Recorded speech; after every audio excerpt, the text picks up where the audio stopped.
There's certainly days where I'm definitely not 100%, you know. I've come off a night shift, I've done 16 hours, I've seen things that, you know, are messing with my head, and that's just what I do, it's my job. But gym for me is something to release, you know, all the stresses that I have. You know, when I put my iPod in and I'm playing my tunes, it's an escape for me. So it's something I really love, and it's something that's helped me through a day where, you know, you might be having troubles at home or whatever it is in your life. For me, it's an escape. So yeah, I love it. I think everyone has their days where they're perhaps not at their best and not feeling, you know, ready and raring to go to jump into the gym, even though it's a passion. But I think at the end of the day, getting yourself up and getting yourself to the gym, and after that feeling, that pump that you get after gym, it's just, for those who train, you can't, it's no feeling that you can explain. You walk away thinking, thank God I did that.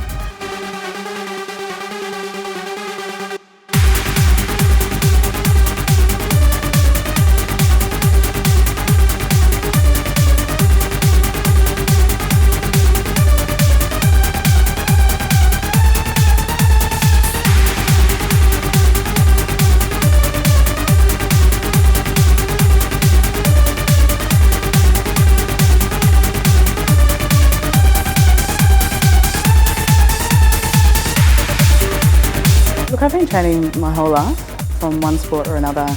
I was in equestrian up until I was about 18. Competitively, I rode for Australia. From there, I moved from the country into the city, so I needed something else to kind of give me that edge. And I met some people at my gym, and after 2 or 3 years of just training for the love of it, they said, "Oh, let's give it a go," you know. So literally 2 or 3 weeks before my first comp, they said, you know, let's get up on stage, let's give it a go, and yeah, I haven't looked back since. For someone who is starting out, wants to look like you, doesn't know what they're doing, what do you recommend? I would find somebody who has either been through it themselves, who can give you guidance, regular guidance, which is how I did it initially, someone who had been through those stages. I'd advise them to stay focused, set small goals rather than just the bigger picture.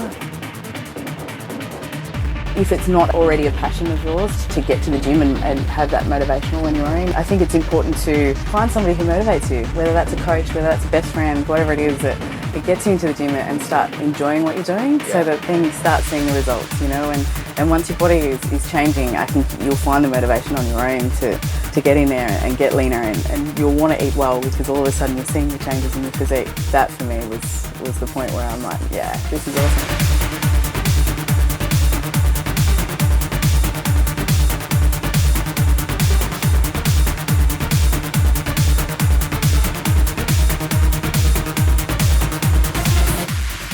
Has there ever been a time that your job got in the way of your training, or your training got in the way of your job? You know, if I finish work at 5 o'clock and I get a job, you know, at 4:59, I'm out for another 2 hours.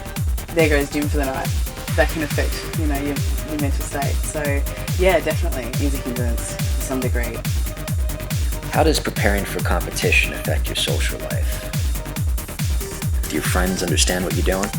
Some things as simple as going out for dinner, going to celebrations, not being able to have a wine, you know, having to give all of those things up and trying to explain to somebody who doesn't understand. It really is a lifestyle that certain people understand, and I'm really fortunate to have some great friends both in the circle and outside, and they understand there's times in my life where they might not see me quite as much, and then they'll see lots of me, you know, and we make up for all the dinners and the wines that we miss. Getting injured can be a devastating roadblock for any competitive athlete. Most athletes are fortunate enough to never experience a serious injury. Have you? Definitely with my neck, yeah. I only did that a year and a half ago. So I literally couldn't lift my head off the pillow for 2 or 3 months without assisting with my hands. Wow. So there was no training, there was no gym. So to take away something that you love, you can't go for a walk, you can't get in a car without pain. It was debilitating. Mentally, emotionally, it really took its toll. So to get back into training again and to get back on the stage was a huge deal for me. And I'm sure many people go through it. It's just one of those things, you know, the human body, sometimes it goes wrong. So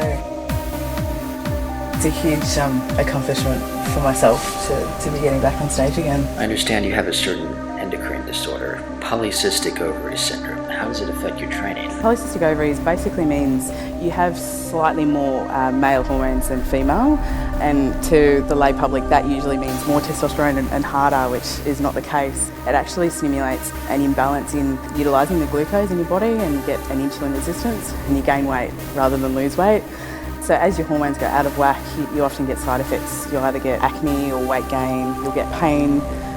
Like 1 in 3 or 4 women have it in Australia, so it's really common, yeah, but until you conceive, you don't know you have it. So yeah, look, it's been a rough road trying to get my hormones intact, but finally I feel like I'm getting there and I'm getting leaner and trying to get to my goal body.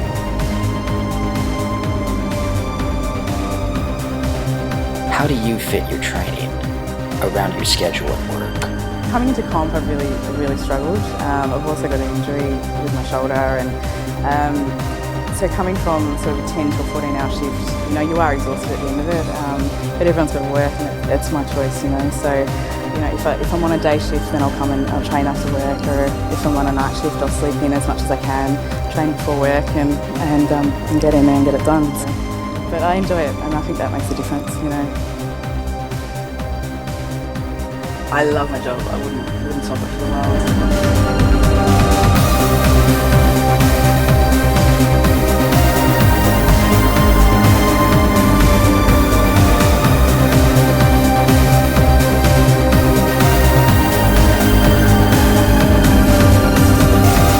You mentioned seeing some things on the job that can mess with your head. What kind of things? Look, I think everyone has something for them. If you ask any paramedic, everyone has their one thing that they will take home and it will stay with them. I've been a paramedic for 5 years, and I worked in trauma for 6 years before that as a nurse. So there's very few things that really rock me, I'd say. I think I'd seen most things that are traumatic. But there's certainly days where you go home, you know, paediatrics where kids are involved, where a child's never really at fault. It's usually an adult that's caused it. But, you know, there's certain things that you'll certainly stay with you, and you know, and gym's been an outlet to, I'd say, not forget, but kind of release the tension.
I find myself really grateful for my life and coming home in good health. Seeing somebody younger than myself who just incapacitated or with injuries that, you know, you just kind of look in the mirror and you think, oh, I've got a bit of a sore shoulder from training today, and you know, it kind of gives me a bit of a grounding, and every day I go to work I get that grounding and I come back and I'm like, you know what, I'm really lucky, you know, push through that sore shoulder or push through that injury, you're going to be okay, because you know what, at the end of the day you're going to get better and other people won't.